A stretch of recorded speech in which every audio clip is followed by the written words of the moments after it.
Assalamualaikum warahmatullahi wabarakatuh.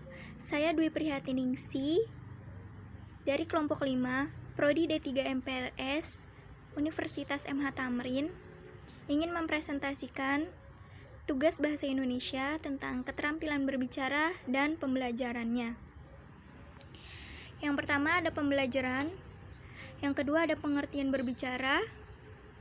Secara luasnya, pengertian berbicara adalah suatu bentuk perilaku manusia yang memanfaatkan faktor fisik, psikologis, neurologis, semantik, dan linguistik secara luas dan intensif. Yang kedua, kemampuan mengucapkan kalimat-kalimat untuk mengekspresikan, menyatakan, menyampaikan pikiran, gagasan, dan perasaan.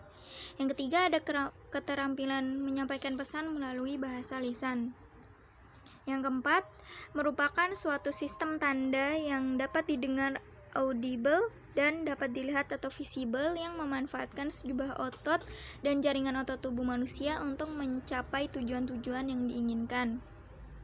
Selanjutnya, ada banyak fungsi berbicara, antara lain menyampaikan kebutuhan, mengekspresikan perasaan dan emosi, memelihara hubungan, memberi petunjuk, dan masih banyak lagi. Nah, selanjutnya ada proses komunikasi.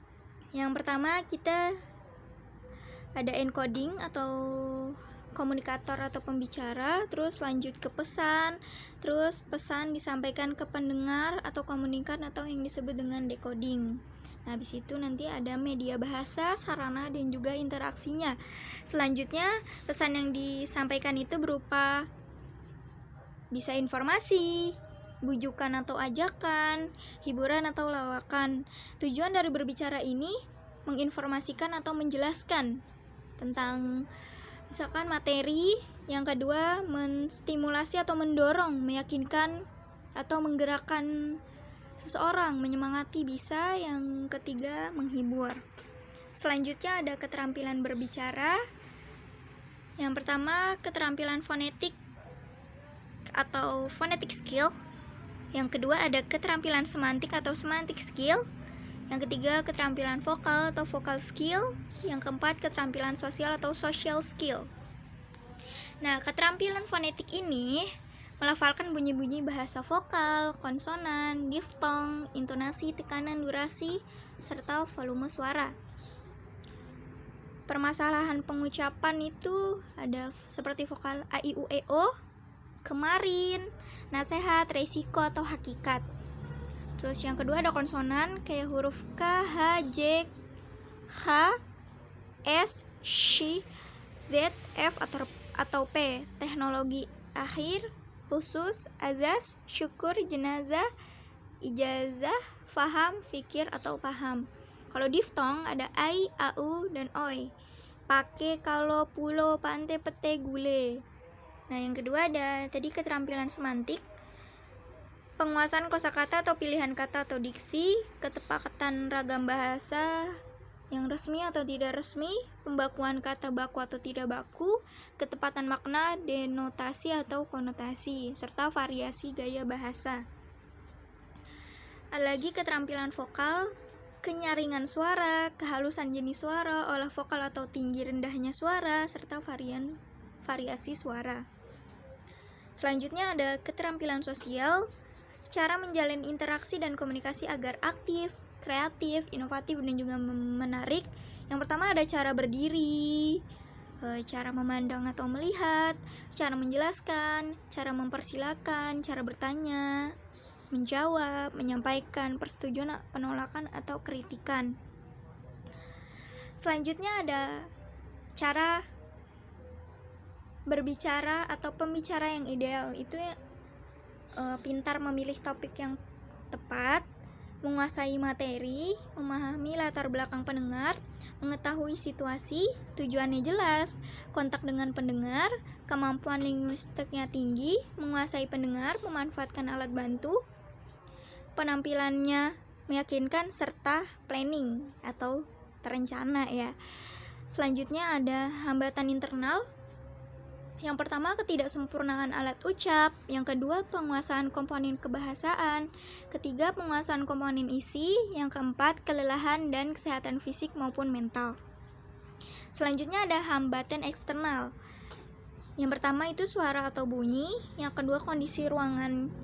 Yang ketiga, media. Dan yang keempat, pengetahuan pendengar. Selanjutnya ada sikap mental dalam berbicara. Ada rasa komunikasi, percaya diri, kepemimpinan, dan juga humor. Selanjutnya ada prasyarat organis. Yang pertama ada teknik bernafas, yang kedua pengolahan suara, yang ketiga pelenturan tubuh. Keefektifan berbicara. Yang pertama ada faktor kebahasaan, yaitu ketepatan ucapan, tekanan, nada, sendi, dan durasi, serta pilihan kata, struktur kalimat, dan gaya bahasanya. Yang kedua ada faktor non-kebahasaan, sikap atau tenang, tidak kaku, terus arah pandangan, gerak-gerik dan mimik, suara, kelancaran, penalaran, dan penguasaan topik pembicaraan tersebut. Selanjutnya ada prinsip-prinsip komposisi pembicaraan. Yang pertama ada kesatuan atau unity. Komposisi yang baik harus memiliki kesatuan yang utuh dari segi isi, tujuan, dan juga sifat. Selanjutnya isi harus ada gagasan tunggal yang mendominasi seluruh pembicaraan. Selanjutnya ada tujuan uraian pembicaraan harus jelas, serta sifat uraian sesuai dengan bahasa, gaya, dan situasi tersebut formal atau tidak. Selanjutnya ada prinsip-prinsip komposisi pembicaraan masih yang tadi. Ini yang kedua yaitu pertautan atau coherence. Komposisi yang baik menunjukkan urutan bagian uraian yang berkaitan satu sama lain.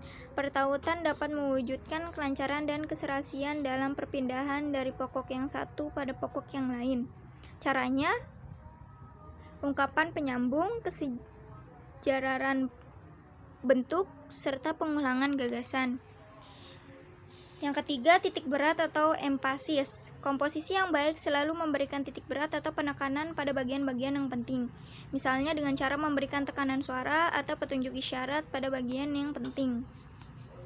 Selanjutnya ada syarat pemilihan kata. Yang pertama, kata-kata harus jelas.